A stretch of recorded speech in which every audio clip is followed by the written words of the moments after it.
ठीक है, आज का टॉपिक है हमारा ग्रीन थ्योरम। ठीक है, और ग्रीन थ्योरम जो है इट इज अ बेसिकली जो स्टॉक थ्योरम जो हम बात करेंगे आगे, उसका एक स्पेशल केस है। ठीक है ना। तो फिलहाल मैं यूँ करता हूँ क्योंकि आज मेरी थोड़ी तबीयत सुस्त है, मैं सुबह से अभी 2 टैबलेट भी ले चुका हूँ, तो कोशिश करूंगा मैं आपको, वैसे तो मैं बोर्ड पे ही सब कुछ लिख के बताऊं, लेकिन एक बार इनिशियली मैं पीपीटी को काम में ले लूंगा, और पीपीटी लेने के बाद में अगर जरूरत पड़ी तो फिर हम बोर्ड को काम में लेंगे। ठीक है ना। Okay sir.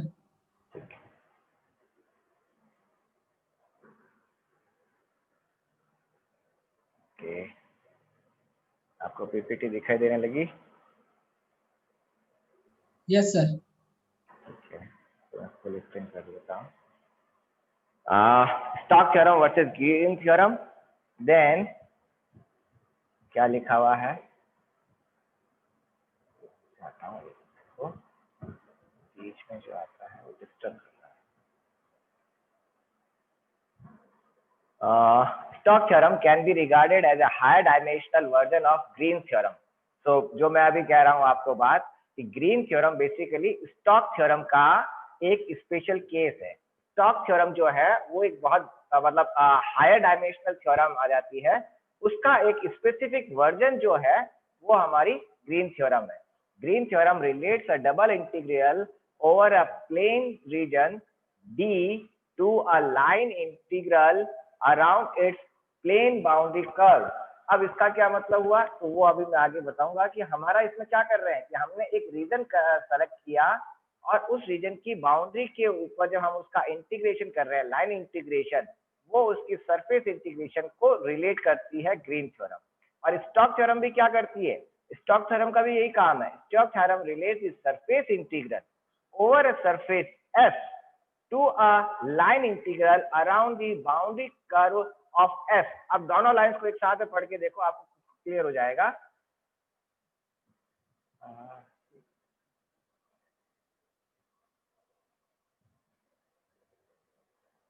ये देखो, green theorem relate a double integral over a plain region D.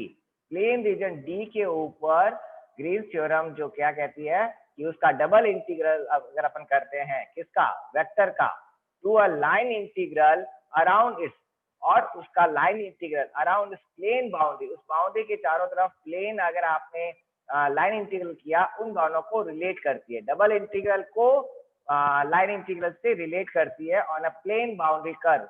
Where as Stokes theorem क्या करती है, यही काम तो करती है, पर ये किस पे कर रही है, सरफेस इंटीग्रल। डबल इंटीग्रल की जगह यहाँ पे क्या आया है, surface integral over a surface S to a line integral around the boundary curve of a surface S.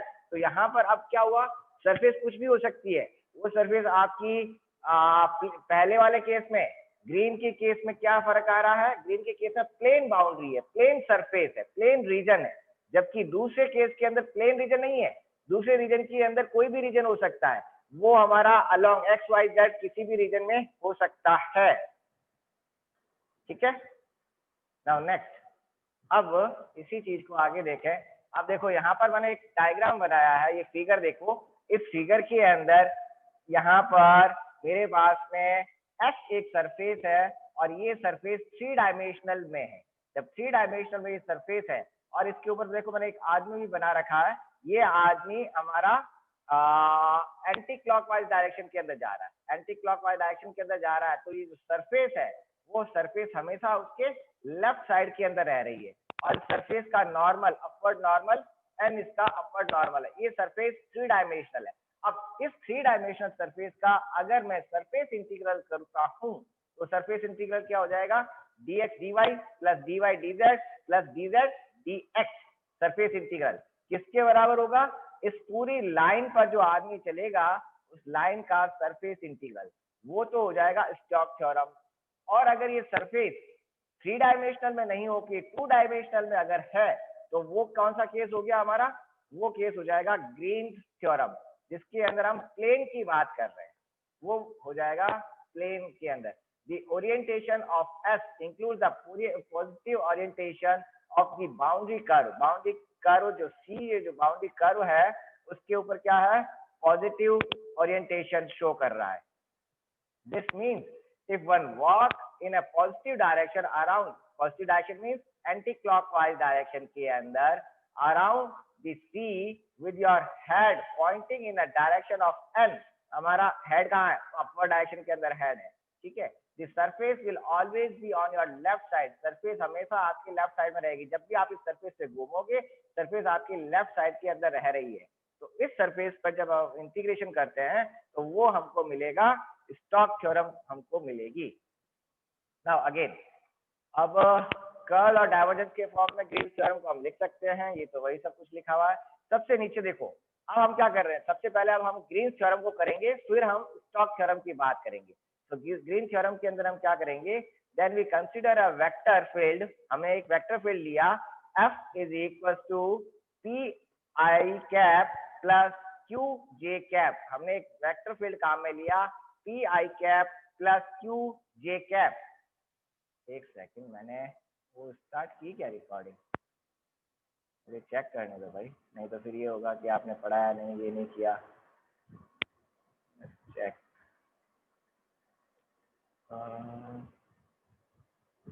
Recording का तो आइकन दिखा रहा है यहाँ पे.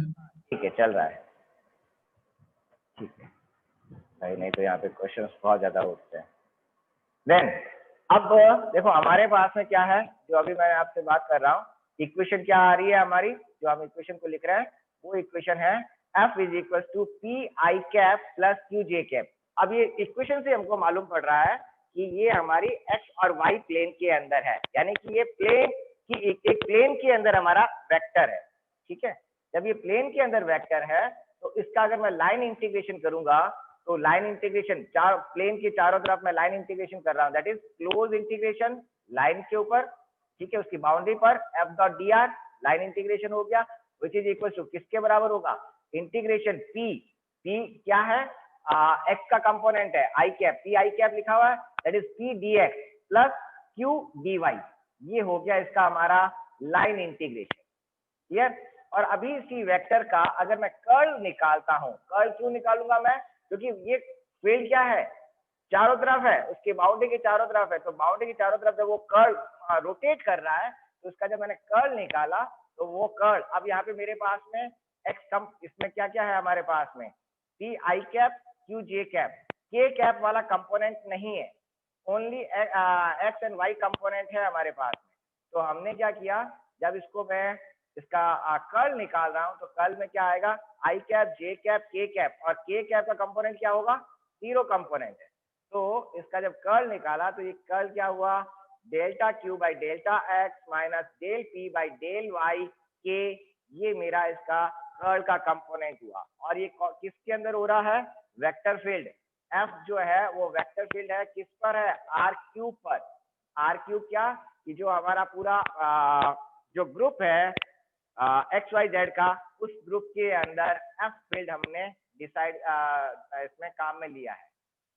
नाउ जो हमारा कर्ल आया, कर्ल एफ डॉट के, कर्ल एफ डॉट के की वैल्यू क्या आ गई हमारे पास में, यानी कि इस वैल्यू को, जो वैल्यू थी delta Q by delta X minus delta P by delta Y, K dot K which is equal to del Q by del x minus del P by del Y. तो अब इस equation को और जो पहले वाली जो हमारी इक्वेशन है, इन दोनों को मैं एक साथ में लिख सकता हूं. आप खुद देख लो, जैसे ये फर्स्ट इक्वेशन, ये लाइन इंटीग्रेशन की जो इक्वेशन है, इसमें क्या लिखा है, P D x plus Q D Y. तो अब मैं इसको क्या लिख सकता हूँ, यहाँ पे क्या आया, ये आया मेरे पास में del Q by del X. ठीक है, del Q by del X को मैं क्या लिख सकता हूँ, इसको अगर मैं मल्टीप्लाई कर दूं, ये देखो सबसे नीचे बना है डी ए से मल्टीप्लाई किया है, जब मैं इसको डी ए से मल्टीप्लाई करूंगा तो मेरे पास में क्या रह जाएगा, यहाँ पर मेरे पास में यहाँ पर आ जाएगा, देखो मेरे पास में यहाँ पर क्या पीछे रह जाएगा, ये जो है पी डी एक्स आ जाएगा. जब मैं इसको ये वैल्यू यहाँ रख रहा हूँ और इसको मैं मल्टीप्लाई कर रहा हूँ डी ए से, what is D A, D A is D x D Y, D x D Y से मल्टीप्लाई करूंगा तो क्या क्या रह जाएगा, पी डी एक्स रह जाएगा और क्यू डी वाई रह जाएगा, जो कि मेरा ये यहाँ पर P D x plus Q D Y. तो ये मेरी ग्रीन्स थ्योरम हो गई. ग्रीन्स थ्योरम किस पे वर्क कर रही है, प्लेन के ऊपर, एक आपका टू डायमेंशनल प्लेन के ऊपर वर्क कर रही है. अब इसी चीज को थोड़ा सा और आगे लेते हैं। अभी इसमें अब हम क्या कर रहे हैं, अब यहाँ पे नीचे वाले इस डायग्राम के अंदर देखो, जो हमारा पास में एक्स वाई प्लेन है, एक्स वाई के अंदर जो हमारा एक सरफेस दे रखी है, वो सरफेस हमारे यहाँ पर डी रीजन को एनक्लोज कर रही है, इस डी रीजन को एनक्लोज कर रही है, और जो इसके ऊपर जो ऑरेंज कलर से हमने बाउंड्री बनाई है, वो मेरा कर्व हो गया, सी कर्व इसको एनक्लोज कर रहा है। अब यहाँ पर अगर मैं नॉर्मल और टेंजेंट की बात करूं, और लेट्स सी कि मेरे पास में जो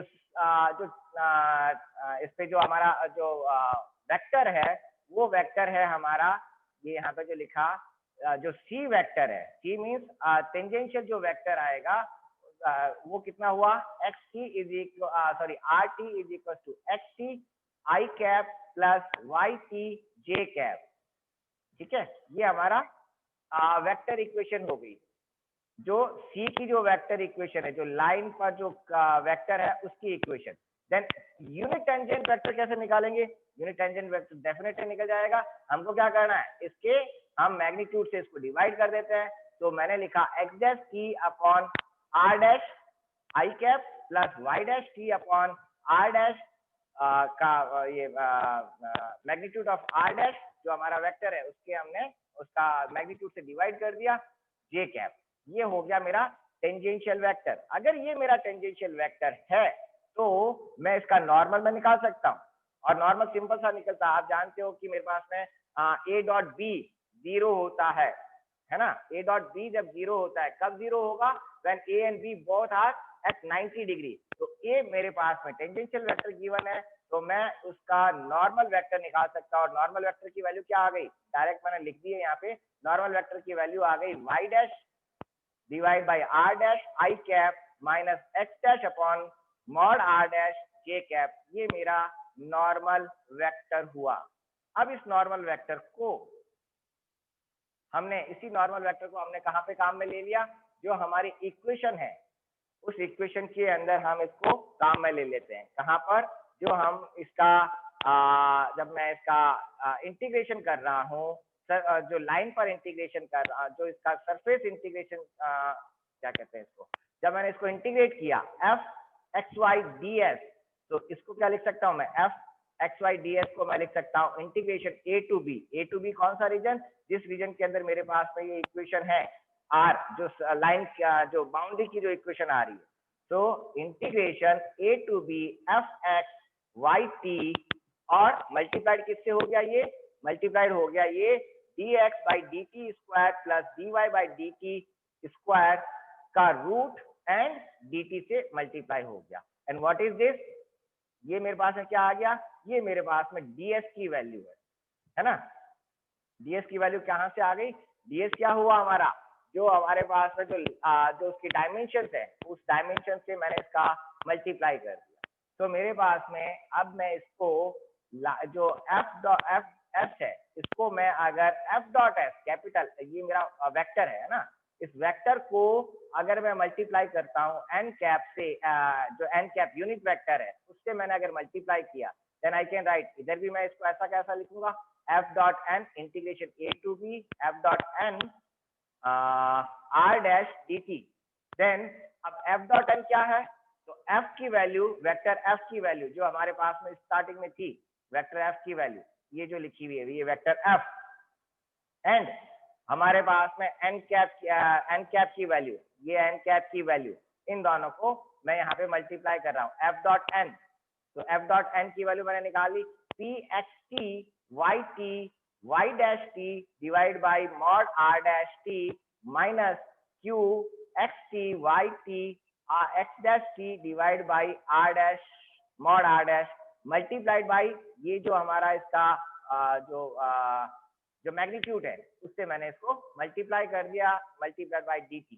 देन इस इक्वेशन को देखिए ये कट जाएगा, मॉड आर डैश डिनोमिनेटर में आ रहा है, मॉड आर डैश मल्टीप्लाई में हो रहा है, दोनों कैंसिल हो गए। तो इस इक्वेशन को मैंने खोल लिया। अब इस इक्वेशन को देखो, इसको सिंपल फॉर्म में, इतना अगर मैं कॉम्प्लिकेटेड, ये हो रहा है लाइन इंटीग्रेशन हम ले रहे हैं ए टू बी रीजन के अंदर। पूरे पे अगर लाइन इंटीग्रेशन करेंगे तो ये क्या है, ये हो गया पी डी वाई।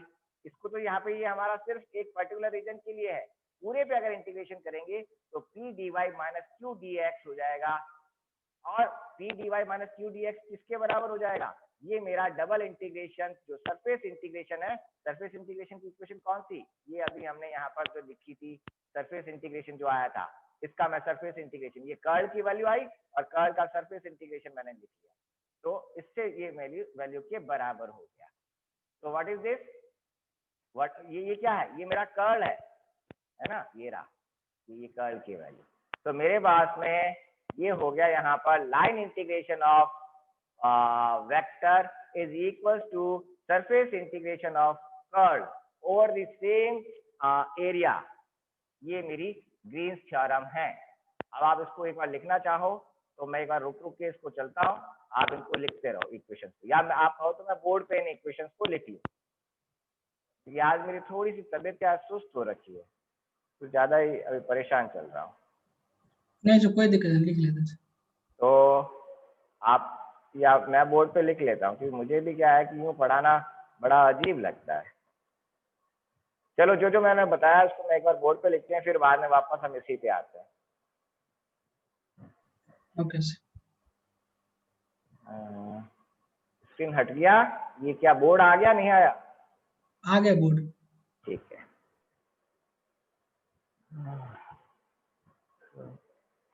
हम क्या कर रहे हैं, मेरे पास में एक surface x axis y axis और एक सरफेस में यहाँ पे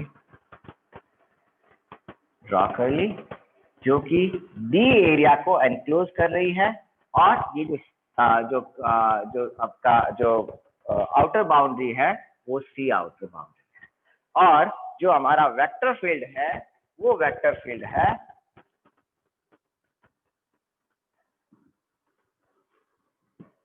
F is equal to P I cap plus Q J cap, ये मेरा vector field P I cap plus Q J cap मेरा वेक्टर फील्ड है। अगर ये मेरा वेक्टर फील्ड है जो इस रीजन को कवर कर रहा है, तो मेरे पास में मैं लाइन इंटीग्रेशन लिख सकता हूं, देन लाइन इंटीग्रेशन क्या हो जाएगा, इंटीग्रेशन किसके ऊपर, इस पूरी लाइन के ऊपर, दैट इज क्लोज इंटीग्रेशन हुआ किसके ऊपर, सी के ऊपर, that is F dot d r which is equal to किसके बराबर हो जाएगा, ये बराबर हो जाएगा integration P D x plus Q D y के बराबर। ये हमारी वैल्यू हो गई, और यहाँ पर भी तो मैं इसको क्लोज इंटीग्रेशन सी के बराबर। नाउ इसका कर्ल है, now the curl of F, field का कर्ल की मैं बात करूं तो curl of F is nabla cross F is equal to I cap J cap K cap del by delta by delta X और del by del X del by del Y del by del Z component P Q 0, it gives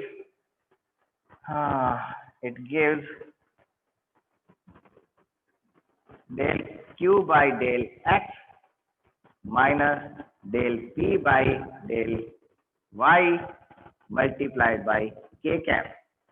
ये हो गया मेरे पास में vector. एक second hold करो।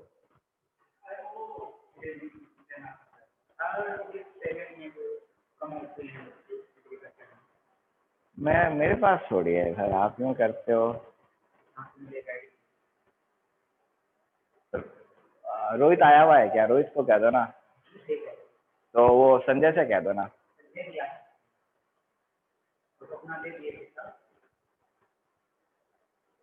देख लेंगे बाद में।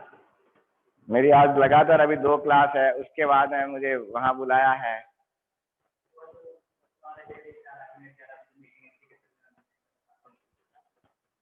तो उसमें फैकल्टी नहीं है, मैं उसमें कितना ध्यान रखूंगा। अच्छा जो हमारे 5th सेम से बच्चे अभी आगे 6th सेम से 7th सेम में आए हैं, एक तो वो बैच है, 7th सेम का बैच है, और एक है 3rd सेम का बैच।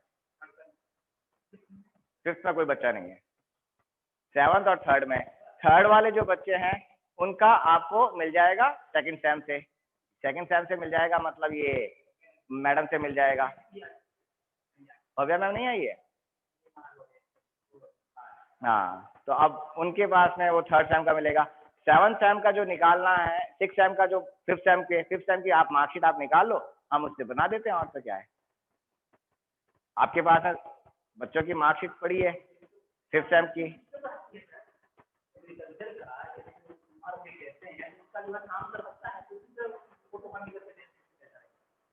वही आप बना लो, जैसा प्रिंसिपल साहब कहे वैसा कर लेते हैं। हाँ, तो अब हमारे पास में ये हो गया, डेल क्रॉस एफ की वैल्यू निकाल ली। अब डेल क्रॉस एफ की वैल्यू निकालने के बाद में मैं अगर इसका del cross F curl F dot के, व्हाट इज दिस, इसको मैं के से मल्टीप्लाई कर देता हूँ, तो के से के डॉट कैंसिल हो जाएगा, ये वैल्यू हो जाएगी del Q by del x minus del P by del y, ये मेरे पास में value I.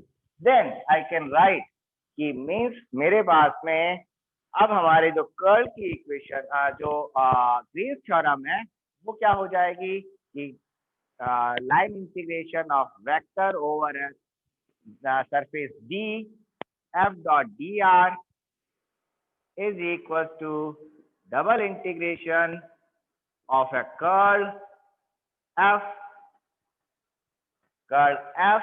dot k dot k over a surface dA over a closed region, ये जो रीजन है over a surface D, ये मेरा ग्रीन्स थ्योरम हो गया। अब इसको आगे और हम करते हैं,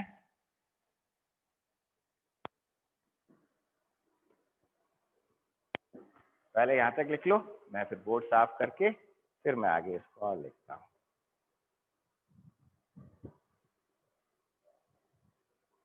अभी मैं बहुत परेशान चल रहा हूं, शायद हो सकता है मैं चला जाऊं।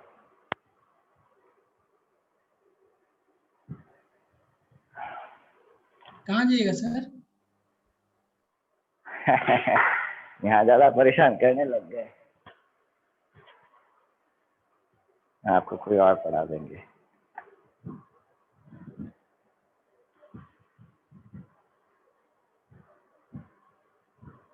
लिख लिया? Yes sir. देन अब मैं यूं करता हूं ना, इस बाउंड्री के ऊपर मेरा जो वेक्टर है, मैं एक जगह कहीं एक वेक्टर को यहाँ पे कंसीडर करता हूँ, एक लेंथ ले लेता हूँ ए से बी तक, इस लेंथ के ऊपर मैं एक बात करता हूँ, और क्या करता हूँ कि यहाँ पर जो मेरा वेक्टर है, वो वेक्टर जो सी जो कर्व का वेक्टर है, वो वेक्टर मेरा चाहिए मुझे,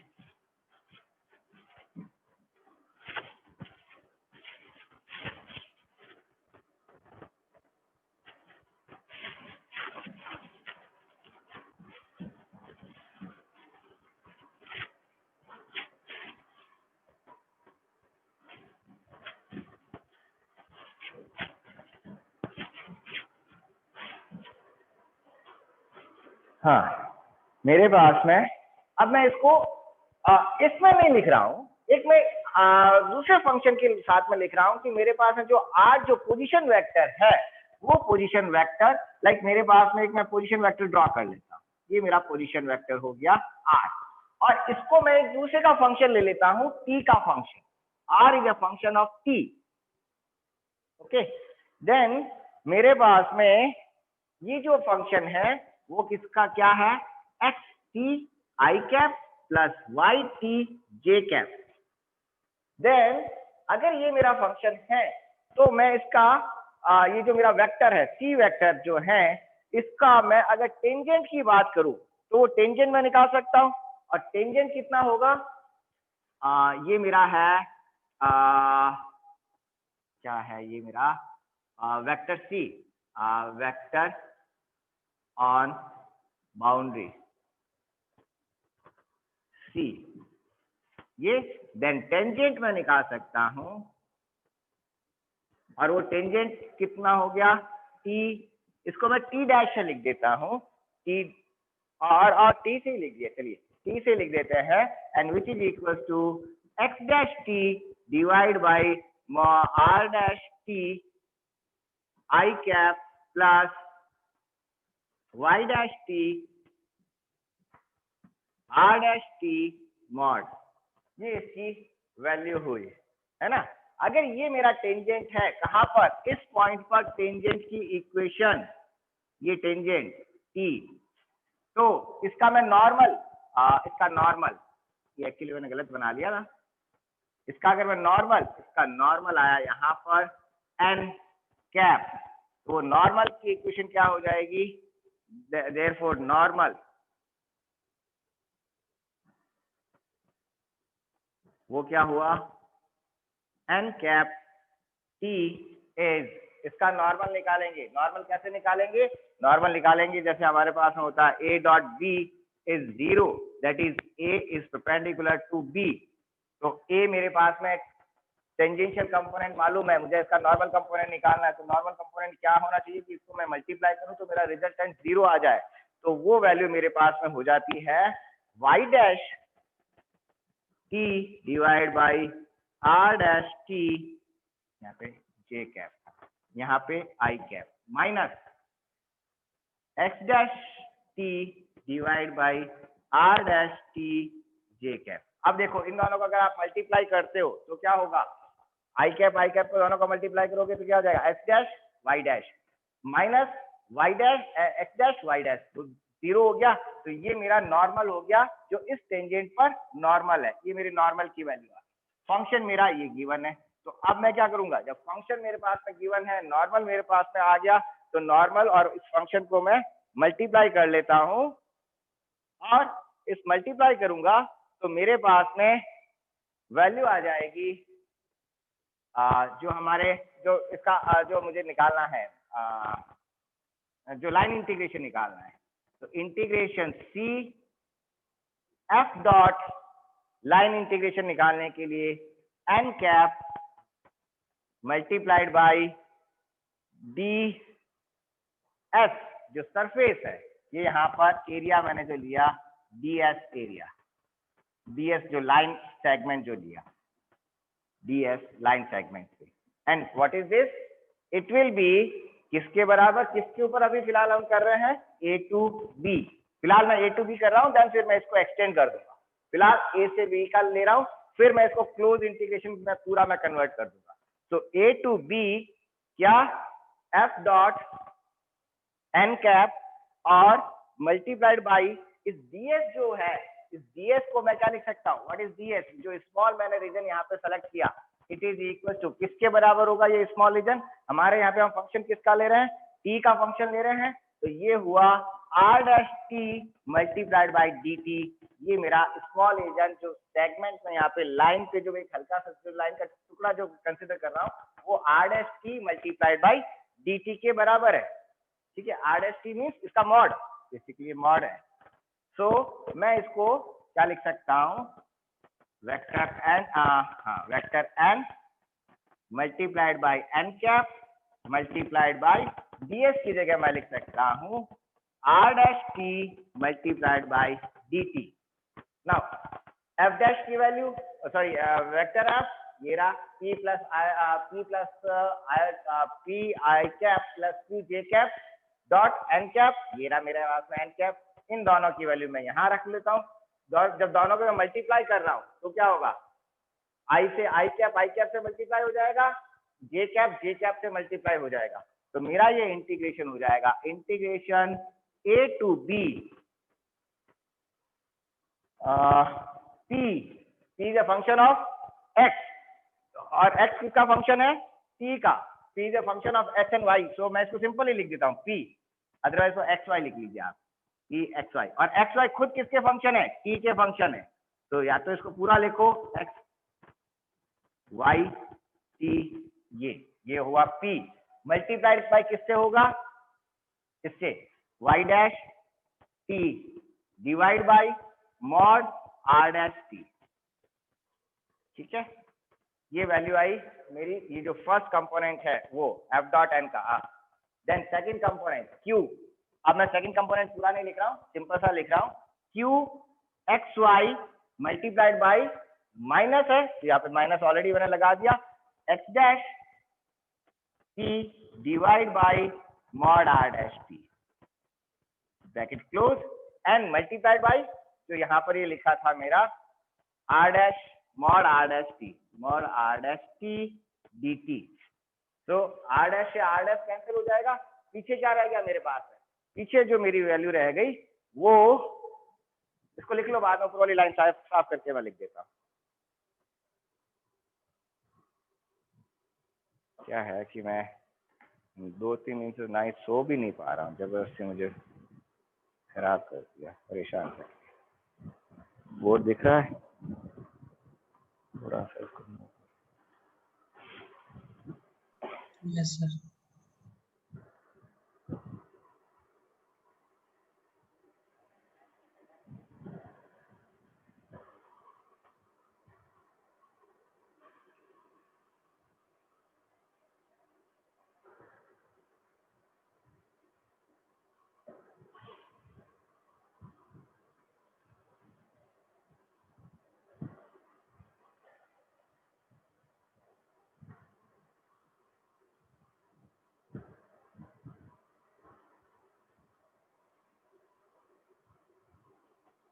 तो क्या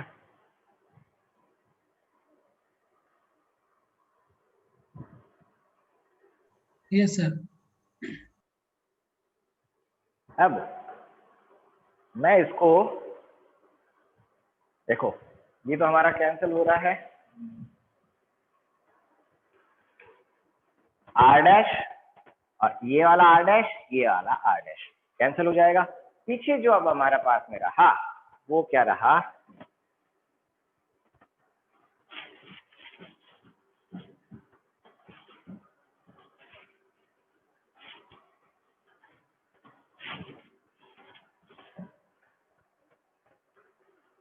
पीछे हमारे पास में रह गया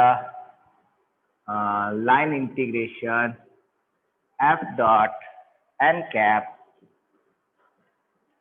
ds। ds यहाँ पर ये जो ds है ये सरफेस इंटीग्रेशन नहीं है, ये लाइन सेगमेंट है। ये जो लाइन सेगमेंट हम कंसिडर कर रहे हैं वो है c is equal to integration a to b। अभी वास्तव में तो मैं हाँ चलो ठीक है, इसको मैं यहाँ पे क्लोज इंटीग्रेशन कर दूंगा। देन मेरे पास अब पीछे क्या रहा, integration a to b p multiplied by y t y dash t multiplied by dt minus क्या रहा q multiplied by x dash dt। ये मेरे पास में पीछे रहा, मैंने वो सारा लिखा नहीं है। p is a function of xy and xy is a function of t and y is a function of t, x is a function of t, q is a function of xy and xy is a function of t। वो मैंने पूरा लिखा नहीं है, मैंने simple से forward पे लिखा। अब देखो ये जो चीज है जो अभी हमने लिखी थी, अभी हमने क्या लिखा, अभी हमने ये लिखा है कि ds इज इक्वल टू क्या है, mod r dash t dt। ठीक है, तो व्हाट इज दिस, ये मेरा क्या हो जाएगा, इट इज dy और ये मेरा क्या हो जाएगा dx। ये मेरा है dy और ये मेरा है dx। ठीक है, तो मैं इसको लिख सकता हूं integration C F dot n cap d s is equal to integration A to B P, ये हो जाएगा d y minus Q d x. Okay, लिखा जा सकता है, सिंस क्यों लिखा जा सकता है, since this therefore y dash t dt is equals to dy। so अब मैं इसको क्या लिख सकता हूं, इस चीज को मैं जो इंटीग्रेशन है इसको मैं क्या लिख सकता हूँ, पार्शियल डेरिवेटिव के फॉर्म में, और इसको मैं लिख सकता हूँ जो एरिया है ओवर एरिया, ये जो डी एरिया को कवर कर रहा है, then it is can be written as double integration, surface integration delta P by del x minus del Q by del y multiplied by d x D Y. तो क्या हुआ, ये dx dx cancel हो जाएगा, dy आ जाएगा, और हमारा पास में प्लस में ये आया, प्लस में कहां से, जो हमने पहले वाली इक्वेशन लिखी थी, जो अभी हमने थोड़ी देर पहले लिखी थी, उस इक्वेशन से मेरा ये इसके बराबर हुआ। किसके ऊपर इंटीग्रेशन हो रहा है, अब मैं इसको यहाँ पर मैं क्लोज इंटीग्रेशन के फॉर्म में लिख देता हूँ। अभी तक देखो मैंने यहाँ पे क्लोज नहीं किया, now I am writing close integration f dot n cap ds over a surface d over a region C। ये मेरी वैल्यू हो गई, and it is now dx dy क्या है, इसको dx dy भी लिख सकते हो, dx dy नहीं लिखना चाहो तो आप इसको dA एरिया भी लिख सकते हो। तो ये मेरी हो गई ग्रीन्स थ्योरम, यही मेरी ग्रीन्स थ्योरम, कल हमने इसको लिखा भी था, याद करो, ये मेरी है ग्रीन्स थ्योरम।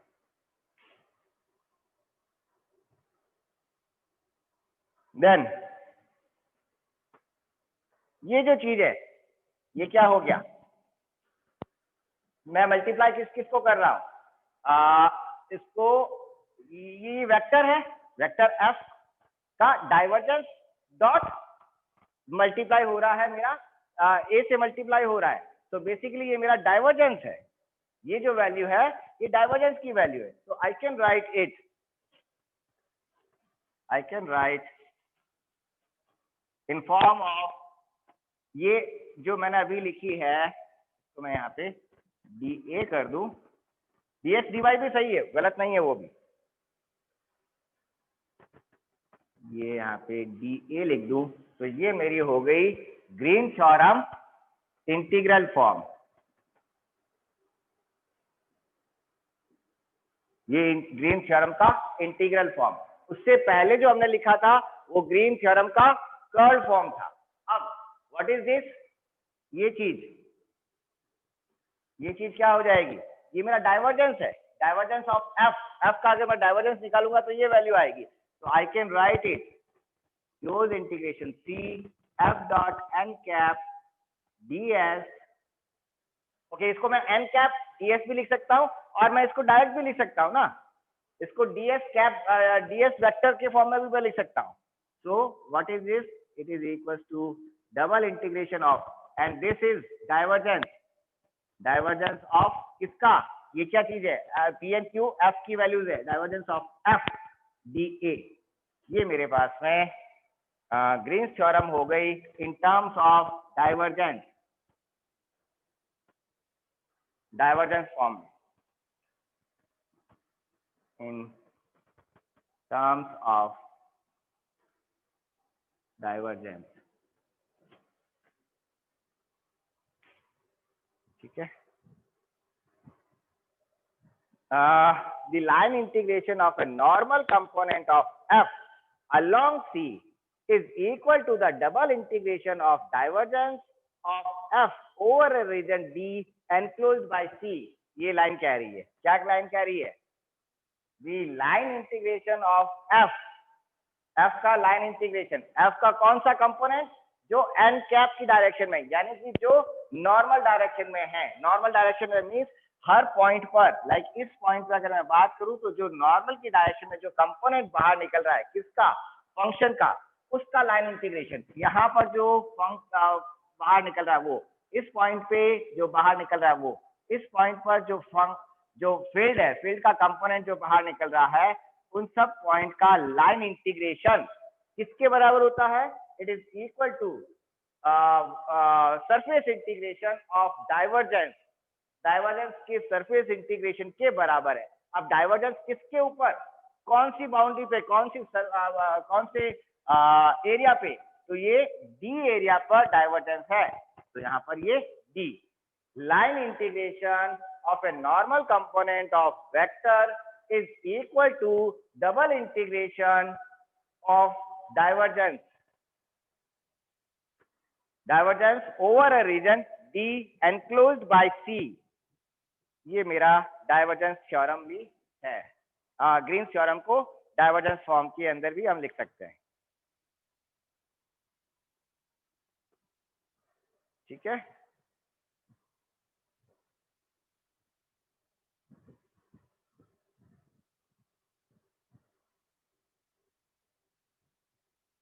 अब इसी को मैं थोड़ा सा एक्सटेंड आज कर देता हूं, लेकिन हम उसको बाद में करेंगे। इसको लिख लो, बाद में मैं बताता हूँ। मेरा सिस्टम बंद होने वाला है, परेशान कर दे, कभी कुछ कभी कुछ। ऐसा लगता है जैसे मतलब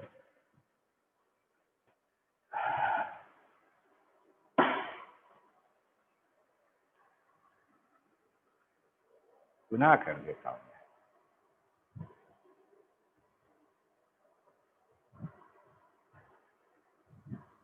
हो गया सर।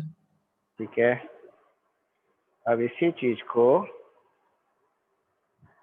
बस ठीक है, थोड़ा सा और करके इसको ऑफ कर देते हैं। उसको हम आगे वापस कल करेंगे। रीजन ये है कि अब मैं इसी को एक्सटेंड कर रहा हूं। अभी हमने जो सरफेस ली है, ये ग्रीन थ्योरम हमारे कहाँ पे काम आ रही है?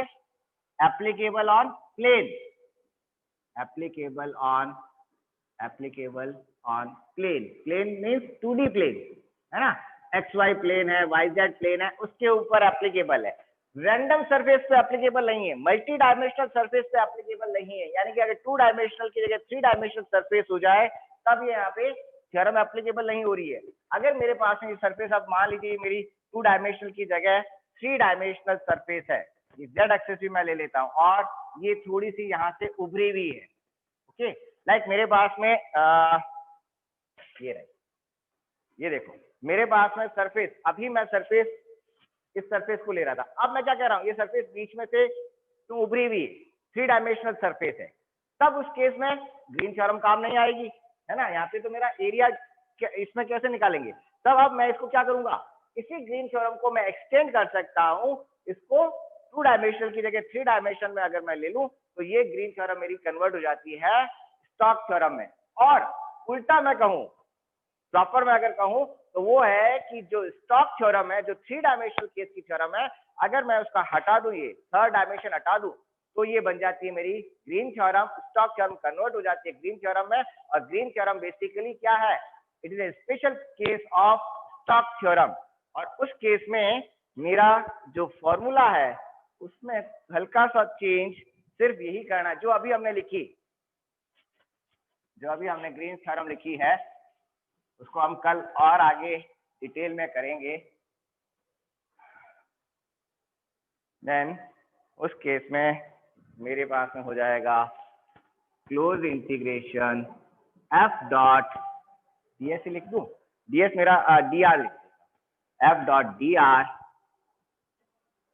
Is equal to integration curl of f over curl of f multiplied by ds। यहां पर मैं s, ये ds सरफेस के लिए है, over a surface s enclosed by a region C. What is this? The line integration of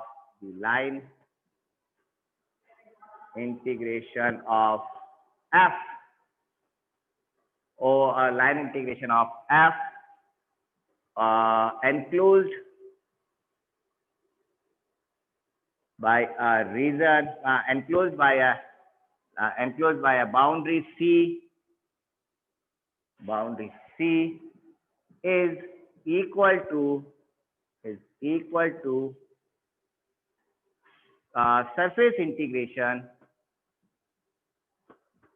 surface integration of curl of f, curl of vector over a surface S enclosed by boundary C। ये है पूरी चीज। अब मैंने यहाँ पर surface को मैं लिख रहा हूं S से, जो सरफेस S है वो C से बाउंडेड है, पूरी सरफेस C से बाउंडेड है। C और सरफेस है एस, तो ये surface line integration of vector is equal to the surface integral of curl of vector के बराबर। ओके सॉरी, ये मेरा जब सरफेस इंटीग्रेशन है तो मैं यहाँ पे double integration, surface means area integration हो रहा है, दैट इज डबल इंटीग्रेशन, मैंने इसको यहाँ पे शो किया। देन और तो आगे क्या करें, ठीक है। The line integration around the boundary of the curve of S of a tangential component of F is equal to, जो अभी हमने लिखा वही। अब इस चीज को what is this, F dot dr को मैं इस फॉर्म में भी लिख सकता हूँ, F dot n cap multiplied by dr, multiplied by dr। ये मेरा जो वेक्टर है उसका F डॉट dr क्या हो गया, उसका नॉर्मल कंपोनेंट, उससे मल्टीप्लाई किया, विच इज इक्वल टू किसके बराबर है, इसके लाइन इंटीग्रेशन क्या, इसका जो सरफेस इंटीग्रेशन है इसको भी मैं यहाँ पर उस फॉर्म में मैं लिख सकता हूँ। यही जो चीज है इसको भी मैं यहाँ पे ऐसा ही लिख सकता हूँ, क्या इंटीग्रेशन कर्ल एफ, और ds को भी मैं क्या लिख सकता हूँ, n कैप ds। यहाँ पर दोनों मेरे वेक्टर्स हैं तो मैंने यहाँ पे किया n कैप और ds।